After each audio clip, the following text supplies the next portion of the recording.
السلام علیکم، میں ہوں عمار اقبال۔ مسلسل جیت کے بعد تحریک انصاف جہاں پر کلین سویپ کرتی ہوئی ضمنی انتخابات میں آگے بڑھتی دکھائی دے رہی ہے، اور جہاں پر نون لیگ جو ہے وہ نیچے جاتی دکھائی دے رہی ہے اور تحریک انصاف اوپر آتی دکھائی دے رہی ہے، اور جہاں پر تحریک انصاف کو یہ لگ رہا تھا کہ پنجاب کا جو وزیر اعلیٰ کا انتخاب ہے 22 جولائی کو وہ جیت جائیں گے، اب وہ معرکہ اتنا آسان دکھائی نہیں دے رہا ہے، کیونکہ حکومتی اتحاد جس میں زرداری، شہباز شریف اور فضل الرحمان اور دیگر جماعتیں شامل ہیں، انہوں نے اب اپنی کمر کس لی ہے اور اتنی آسانی سے وزیر اعلیٰ کا انتخاب تحریک انصاف کے حوالے نہ کرنے کا فیصلہ کیا ہے، اور اس حوالے سے جو جوڑ توڑ کا سلسلہ ہے وہ اب شروع ہو چکا ہے۔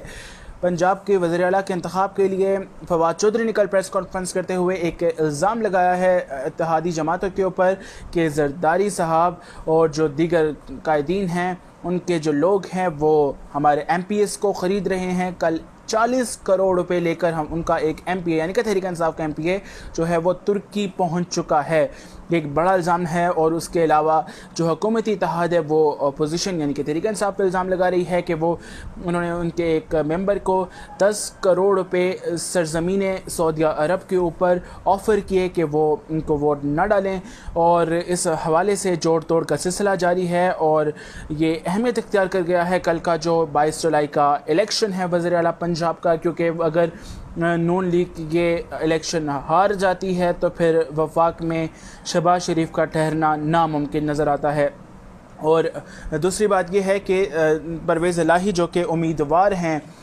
تحریک انصاف کے قافلے کے جو اہم رہنما ہیں، اور اگر وہ مد مقابل ہوں گے حمزہ شریف کے تو یہ معرکہ جو ہے وہ بہت اہمیت اختیار کر گیا ہے۔ کون جیتے گا، کون بنے گا وزیر اعلیٰ اور کون بنے گا کروڑ پتی، کیونکہ کروڑوں میں ایم پی ایس کی لین دین کا جو سلسلہ ہے وہ جاری ہے۔ کچھ الزامات ہیں، الزامات کی حد تک ہے، کوئی ابھی تک پروف نہیں دے سکا ہے، ابھی کیا معاملہ ہوگا اس پر ہم مزید بھی آپ سے اس پہ ڈیٹیل شیئر کریں گے۔ کون بنے گا، یہ کل کا معرکہ بہت اہمیت اختیار کر گیا ہے۔ اگر تو پنجاب کے اندر تحریک انصاف کی حکومت بن جاتی ہے تو پھر تحریک انصاف یہ اختیار رکھتی ہے کہ وہ کے پی کے اور پنجاب کی حکومتوں کو تحلیل کر دے، اور اگر وہ تحلیل ہو جاتی ہیں تو پھر معاملہ جو ہے وہ عام انتخابات کی طرف جاتا ہی دکھائی دے گا، اور جو وفاق کے اندر اتحادی جماعتوں کی حکومت ہے شہباز شریف کا رکنا ناممکن ہے۔ اور اس معاملے کے اوپر ہم نے مزید بھی آپ سے ڈیٹیل شیئر کرنی ہے، کیونکہ اس ٹرانسمیشن کے اندر کیا ہوگا، کل کے جو 24 گھنٹے ہیں یہ بہت اہمیت کے حامل ہیں۔ دونوں جماعتوں نے جو ہے وہ نجی ہوٹل، جو نون لیگ نے پچھلی بار اسٹریٹجی اپنائی تھی وزیر اعلیٰ کے لیے حمزہ شہباز کو بننے کے لیے، اور اپنے جو تمام ایم پی ایس تھے ان کو ایک نجی ہوٹل میں انہوں نے ٹھہرایا تھا انتخاب سے پہلے، تاکہ کوئی ایک بھی ایم پی اے ادھر ادھر نہ ہو۔ وہی اسٹریٹجی جو ہے وہ اب دونوں جماعتیں اپنا رہی ہیں، یعنی کہ اپوزیشن بھی اور حکومتی بھی، اور تحریک انصاف اور کاف لیگ کے جو لوگ ہیں انہوں نے ایک نجی ہوٹل بک کرا لیا ہے، اور دوسری طرف جو نون لیگ اور پیپلز پارٹی کے جو اہم لوگ ہیں انہوں نے بھی ایک نجی ہوٹل بک کرا لیا ہے، اور وہ اپنے جو تمام ایم پی ایز ہیں پنجاب کے ان کو اپنے اپنے جو ہوٹلز ہیں ان کے اندر جمع کر رہے ہیں۔ جو لاہور کے اندر ان کے ایم پی ایز ہیں وہ تو آج رات یعنی کہ جو 20 کی شب تھی اور 21 کی جو شب تھی اس میں وہ رہ سکتے تھے،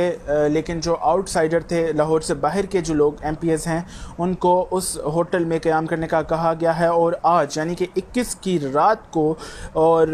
جو تمام ایم پی ایز ہیں وہ وہاں پر جمع ہونے چاہیے، اور کل جو ہے وہ وزیر اعلیٰ پنجاب کا اہم انتخاب ہوگا۔ اور یہ انتخاب اس لیے بھی اہمیت کا حامل ہے کیونکہ اگر تحریک انصاف کی حکومت بن جاتی ہے تو یہ کل ایک اہم سیاست نامے کے اوپر اثر انداز ہوگا، اور پاکستان کی سیاست کا جو محور ہے یا پاکستان کی سیاست کا آنے والا مستقبل، کل کا انتخاب جو ہے وہی اس کا فیصلہ ہوگا، اور کون بنے گا وزیر اعلیٰ، کون بنے گا کروڑ پتی، یہ تو ہمیں آنے والے چند گھنٹوں میں پتہ چل جائے گا کہ کیا ہوگا ماجرا، کیونکہ دلچسپ معاملات ہیں، بڑے یہاں پر جوڑ توڑ کا سلسلہ جاری ہے، اس میں کیا ہوگا کیا نہیں ہوگا یہ بہت اہمیت کا حامل ہے۔ ہم جیسے آپ کو کوئی اپڈیٹس آئے گی تو ہم آپ کو شیئر کریں گے، دیکھتے رہیے، اور ہمیں آپ سبسکرائب کیجئے اس چینل کو تاکہ آپ مزید اپڈیٹس بھی دیکھ سکیں۔ دیکھتے رہیے تصدیق۔ شکریہ۔